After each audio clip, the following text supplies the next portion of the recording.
Perkenalkan, nama aku Irma. Aku sekarang lagi melanjutkan pendidikan kuliah di Turki.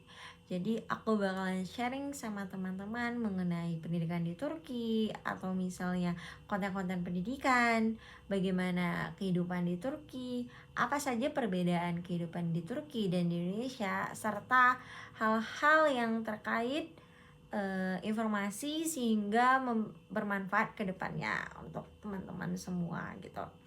Dan aku garis bawahi bahwa yang aku sampaikan ini adalah berupa pengalaman aku sendiri atau informasi yang aku ketahui. Oke? Banyak nih dari teman-teman bertanya, "Kak, kalau misalnya kuliah itu langsung belajar atau pakai bahasa Inggris atau bahasa Turki atau bagaimana sih, Kak?" Nah, dari banyaknya pertanyaan itu, aku mewakili untuk menjawab pertanyaan teman-teman dengan apa yang aku tahu dan apa yang aku rasakan kalau misalnya aku kuliah di Turki nih. Nah, karena aku memilih jurusan yang menggunakan bahasa Turki, rata-rata di sini itu ketika kita memilih dengan jurusan bahasa Turki, kita kan ada persiapan belajar bahasa Turki. Mungkin teman-teman udah pada denger nih yang selalu bilang Tomer gitu. Tapi sebenarnya Tomer itu apa sih? Kepanjangannya apa sih gitu loh. Oke, saya sedikit akan membahas tentang Tomer. Banyak nih yang bilang, "Kak, Tomer duluan ya? Kak, belajar bahasa Turki duluan ya?" Nah, kalau untuk aku sendiri, iya, karena aku memilih jurusan yang menggunakan bahasa Turki. Rata-rata juga seperti itu. Tetapi ada juga orang yang kuliah ke Turki dengan menggunakan bahasa Inggris. Dan itu sebagian kecil dari teman-teman memilih bahasa Inggris sehingga mereka tidak diwajibkan untuk persiapan bahasa Turki. Namun karena aku memilih jurusan bahasa Turki, aku wajib nih untuk mengikuti bahasa Turki persiapannya. Untuk persiapannya itu beda-beda ya di setiap universitas, ada yang 8 bulan, ada yang mungkin setahun baru selesai. Untuk di tempatku sekitar 8 atau 9 bulan gitu untuk persiapannya. Terus juga ada nih yang nanya, berapa lama sih Kak atau berapa level gitu, seperti kita belajar bahasa Inggris kan ada per levelnya gitu kan. Bahasa Turki juga ada levelnya dari A1, A2, B1, B2, dan C1. Maksudnya A1 itu level 1, A2 level 2, dan seterusnya sampai 5 level. Nah, aku bakalan tunjukin nih sama teman-teman kalau misalnya di univ aku itu menggunakan buku apa. Wah, gede banget ya. Nih, aku sudah melewati fase dari Abir, Aiki, terus juga Bebir, Beiki, sampai akhirnya itu level kelima Jebir.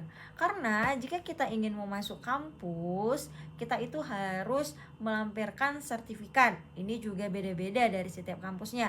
Ada yang mewajibkan untuk level Jebir, ada yang bisa Bebir atau Beiki gitu. Jadi itu tergantung dari kebijakan kampusnya masing-masing.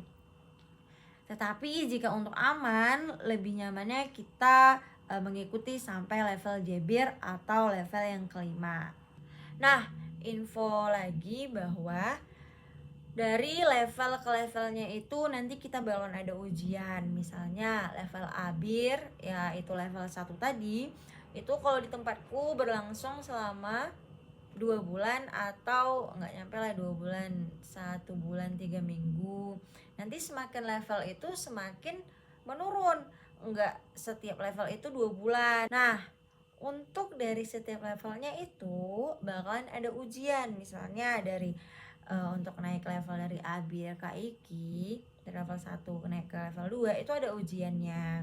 Kalau di tempatku itu ada ujiannya 3 kategori, yaitu Okuma, terus Dinleme, sama Konusma.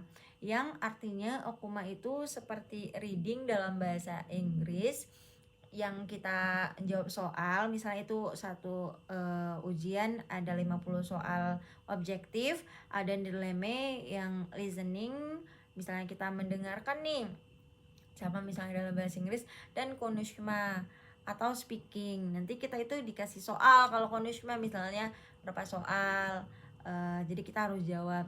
Ketika misalnya 3 itu kategorinya lulus, nanti kita bakalan dikasih tuh nilainya. Kalau misalnya rata-ratanya itu kita terpenuhi, kita bakalan lulus. Kalau misalnya nggak terpenuhi, kita akan tekrar lagi. Tekrar itu artinya mengulang.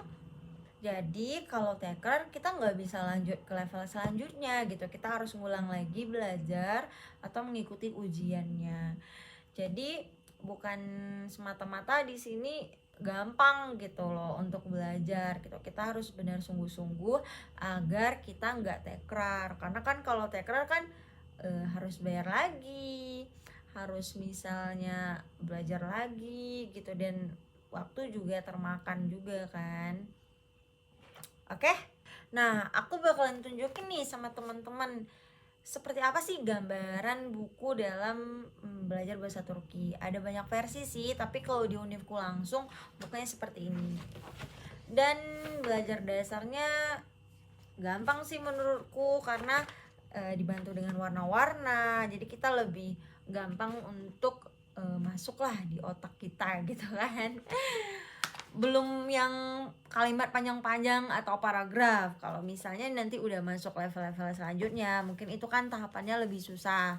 Untuk tahapan di Jebir nih, level terakhir mungkin udah ya lumayan banget lah ya kan. Udah paragraf-paragraf banyak seperti ini gitu. Tapi itu bertahap sih, jadi teman-teman jangan takut. Oke?